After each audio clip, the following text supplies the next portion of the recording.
आधा मुल्क बिगनिंग में, मतलब कायद आजम को तो बहुत पहले उनकी जिंदगी में ये गलत साबित कर दिया था कि कायद आपने हिंदुस्तान के, मुत्तहदा हिंदुस्तान के मुसलमानों के साथ बहुत बड़ा जुर्म किया। पता नहीं आपका ये जुर्म माफ भी होगा कि नहीं होगा। 30 करोड़ वहां बर्बाद हो गए, मुकम्मल यानी कि 70 करोड़ की आबादी बिखर के रह गई। आज इनका कोई मुस्तकबिल ही नहीं नजर आ।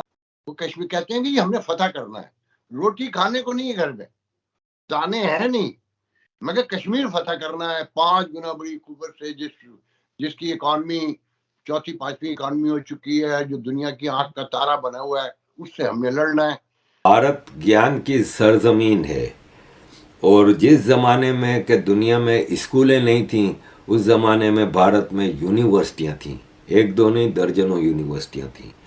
और जिस ज़माने में लोग किताब नाम की चीज़ को पता नहीं होता था कि क्या है, उस ज़माने में भारत में लाइब्रेरियां होती थीं।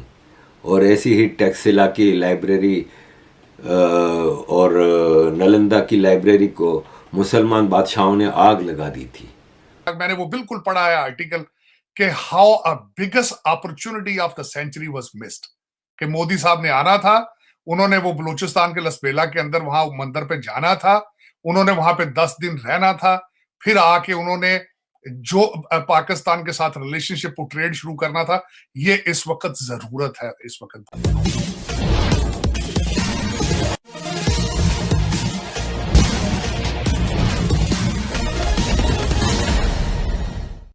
पाकिस्तान के लोगों को अब यह एहसास होने लगा है कि मोहम्मद अली जिन्ना ने जो भारत से अलग होकर पाकिस्तान बनाया था, वह मकसद पूरा नहीं हुआ, बल्कि पाकिस्तान में मुसलमानों की हालत और ज़्यादा बद से बदतर होती जा रही है। ऐसा क्यों कहा जा रहा है, आइए सुनते हैं।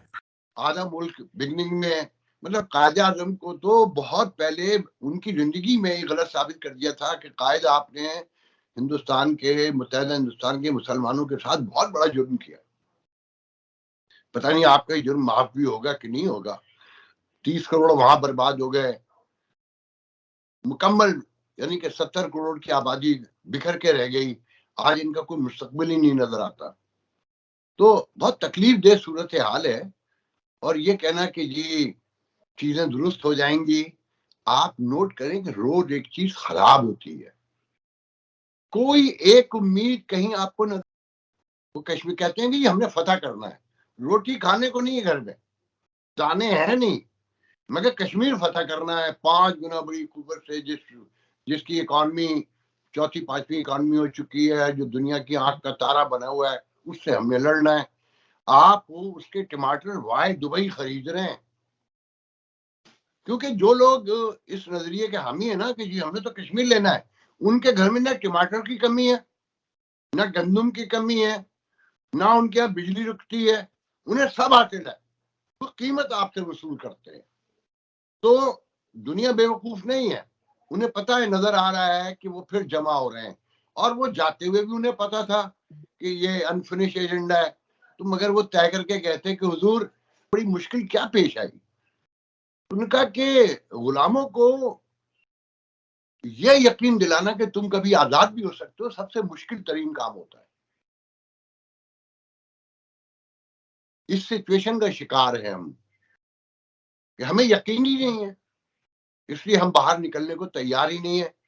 और बहुत खौफजदा, इतने खौफजदा हैं कि डर जाते हैं सोच के भी कि हम अपने हुकूक के लिए कभी बाहर निकले। नहीं, ये कैसे पॉसिबल है कि 75 साल से लूट मची हुई है, लूटे जा रहे हैं, मारे जा रहे हैं, तोड़े जा रहे हैं। भारत ज्ञान की सरजमीन है और जिस ज़माने में कि दुनिया में स्कूलें नहीं थीं, उस ज़माने में भारत में यूनिवर्सिटियां थीं, एक दो नहीं दर्जनों यूनिवर्सिटियां थीं। और जिस ज़माने में लोग किताब नाम की चीज़ को पता नहीं होता था कि क्या है, उस ज़माने में भारत में लाइब्रेरियां होती थीं। और ऐसी ही टैक्सिला की लाइब्रेरी और नालंदा की लाइब्रेरी को मुसलमान बादशाहों ने आग लगा दी थी। वो ज्ञान का दुनिया में इससे बड़ा नुकसान कभी नहीं देखा गया। जबकि कहते हैं कि जो वेद हैं, पुराने हैं, रामायण, गीता, महाभारत, जितनी भी हिंदू धर्म की किताबें हैं, वो एक दिन में नहीं बनी, और वो सदियों की निचोड़ हैं जो कि एक जगह आके जमा हुई। इनमें हज़ारों साल का इतिहास है, हज़ारों साल की रिसर्च है, और इसके बाद ये धर्म का पूरा सिस्टम बना है, और ये ज्ञान का पूरा सिस्टम बना है। और कई चीज़ें हैं जो कि वेस्ट इग्नोर करती है, जैसे सिफर है, ज़ीरो, वो, और इस तरह की कई। मैंने वो बिल्कुल पढ़ा है आर्टिकल कि how a biggest opportunity of the century was missed, कि मोदी साहब ने आना था, उन्होंने वो बलूचिस्तान के लसबेला के अंदर वहां मंदिर पे जाना था, उन्होंने वहां पे 10 दिन रहना था, फिर आके उन्होंने जो पाकिस्तान के साथ रिलेशनशिप को ट्रेड शुरू करना था। ये इस वक्त जरूरत है इस वक्त भारत के साथ, लेकिन how a biggest opportunity was missed, big opportunity of the year, of the century matter. लेकिन ये कि आज भी मैं बताना चाहूंगा चीमा साहब, आप you won't be able to survive in the future जब तक आप अपने पड़ोसियों के साथ रिलेशनशिप ठीक नहीं करेंगे। उसमें सिर्फ भारत नहीं है, उसके अंदर ईरान भी मौजूद है, अफगानिस्तान भी मौजूद है, और चाइना जो कि आपने जख्मी करके छोड़ दिया है, जिनका आपने 26 बिलियन डॉलर खा लिया है, वो जख्मी है, परेशान है। वो भी कौन सा मुल्क खुश होगा जिसके 26 बिलियन डॉलर के आपने पिज्जे खा लिए? खुश हो गए वो? तो वो दर हकीकत आपको ये सारा कुछ ठीक करना पड़ेगा। आपको पता है सारा, आपके वजीर खारजा साहब हर उस मुल्क में गए हैं जहां से डॉलर और यूरो मिलते हैं। इन 4 मुल्कों में बिल्कुल नहीं गए। अफगानिस्तान उन्होंने गए, उन्होंने जानबूझ के खातून को वहां भेज दिया है जिससे वो शेख हैंड भी नहीं बेचारे कर सकते तालिबान। वो शर्मिंदा होने एक ही हो गया कि हमारी खवातीन जो है वो तो बुरकों में फिर रही है, इन्होंने ये खातून भेज दी। ये मुझे लग रहा है उनको स्नब करने के लिए किया है इन्होंने, उन्हें शर्मिंदा करने के लिए किया है। और ईरान क्यों नहीं आज तक गए? भारत क्यों नहीं जाते बिलावल भुट्टो साहब, बल्कि अमेरिका में आके जंग छेड़ गए उनके साथ, डॉक्टर शंकर के साथ, जयशंकर के साथ। तो ये और सिर्फ उन रिलेशनशिप उन कंट्रीज के आसपास फिर रहे हैं जहां से डॉलर और यूरो आने की उम्मीद। ये आपने बिल्कुल सही बात की तार साहब, और उस मुल्क के नजदीक नहीं जाते जिधर से पता हो वेस्ट नाराज होगा। ईरान और अफगानिस्तान, ये कैसी फॉरेन पॉलिसियां हैं, ये कैसी मुल्क। मैं हमेशा ये कहता हूं कि आज तक दुख के साथ हमने नेशनल इंटरेस्ट बेस्ड पॉलिसी कभी नहीं बनाई।